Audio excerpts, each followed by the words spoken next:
Hey there, I'm Rob Adams for Adorama, and today we're taking a look at the all-new Panasonic S5 hybrid full-frame mirrorless camera.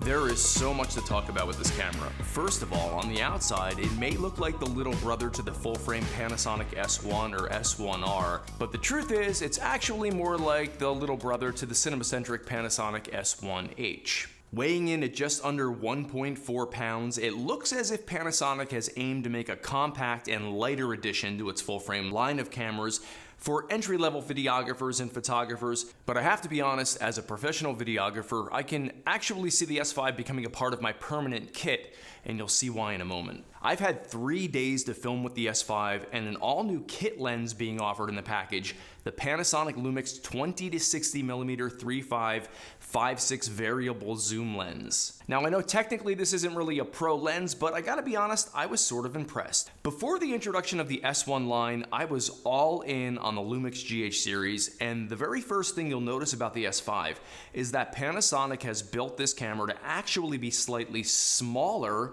than the GH5. So to have a full frame camera now with similar specs to the S1 and the S1H and a body the size of a Micro Four Thirds is tremendous. So let's dive right in and take a look at some of the footage I got. After getting my hands on the S5, I had a commercial product video shoot and a wedding style shoot. I used it exclusively for both jobs. The S5 delivers internal 4K 10-bit recording at 60 frames per second long GOP.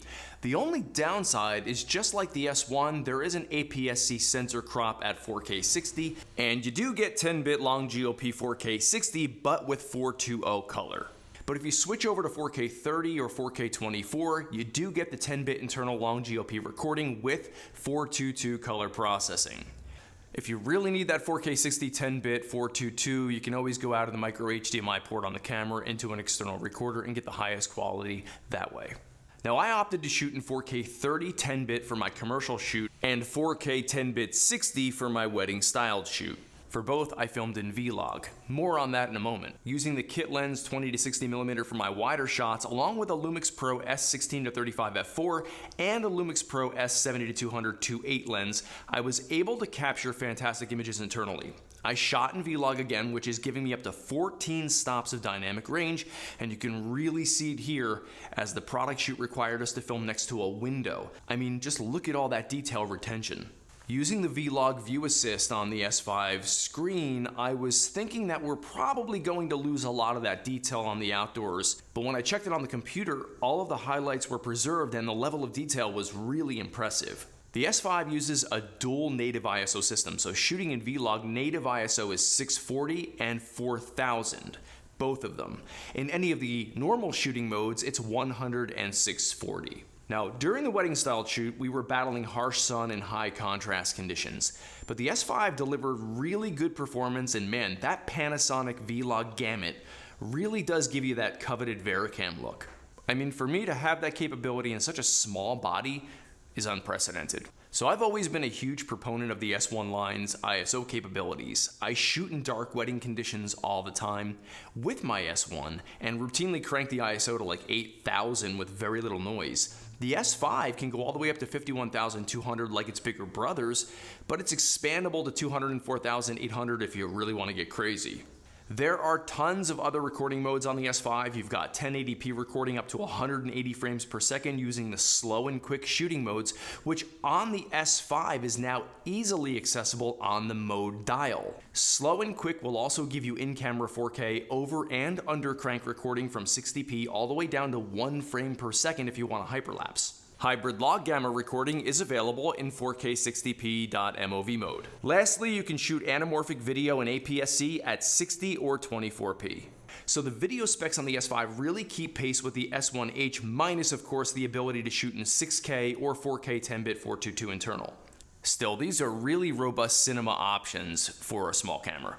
Now, Panasonic is touting the S5 as a hybrid full-frame mirrorless because they want to highlight the camera's superb video functionality, but they also want photographers to know that the S5 delivers amazing still image quality and has tons of features. The S5 has a 25 megapixel CMOS sensor offering raw hybrid log gamma, so this camera is no slouch when it comes to taking still photos. There's also a new photo mode called high resolution mode that offers 96 megapixel JPEG and raw capture and a live view composite mode, I guess for double exposure assistant processing. This viewfinder is a blessing. I wasn't able to see squat on the rear screen because it was so darn bright outside. And one thing I do love about the S5 over my S1 is the flip out articulating rear screen. It's a GH5 feature I miss when using my S1. It's also another feature that makes the S5 more akin to the S1H. The S5 has the exact same in-body 5-axis image stabilization as the S1 and the S1H, and dual IS when you pair a lens that has IS like the Lumix Pro 70-200 2.8. Here, I'm shooting primarily handheld, zoomed in, and wow, the image is just locked on. Now, I ran the autofocus system through some tests on a variety of responsiveness settings, and overall the AF is just what I've come to expect from any Panasonic mirrorless camera. Like the S1 line, you've got head, eye, face, and body detection. I did find the S5 to be responsive and accurate enough to not be frustrating using the Lumix S Pro lenses. Here I'm using face tracking AF on a moving subject with the 70-200 f2.8 lens. Wonderfully enough, the S5 gives us dual SD card slots. It does, however, use a slightly different battery system than the S1, S1R, and S1H. You can, however, use the S5 battery backwards compatible on the GH5, GH5S, and the G9. Plus, this new battery has a larger capacity and longer life than those old batteries. I was able to get about 4 hours of non-continuous use out of one battery. Finally, the S5 isn't completely weather sealed, but it does offer a healthy serving of splash and dust resistance for you outdoor enthusiasts or for people like me that get caught in the rain from time to time. So while we were editing this video, we also got some breaking news from Panasonic. There is a scheduled firmware update to the S5 due out by the end of 2020. It'll really up the specs. The new update will add Cinema 4K recording and give you the ability to output raw video over HDMI to an Atomos Ninja 5 at 5.9K in 30 frames per second. Raw video output will also support 4K at 60 frames per second and Anamorphic 3.5K at 50p. The new firmware update also adds some great recording assist features like a vector scope, master pedestal adjustment, shutter angle selection, and the option to adjust image sensitivity by dB gain rather than ISO.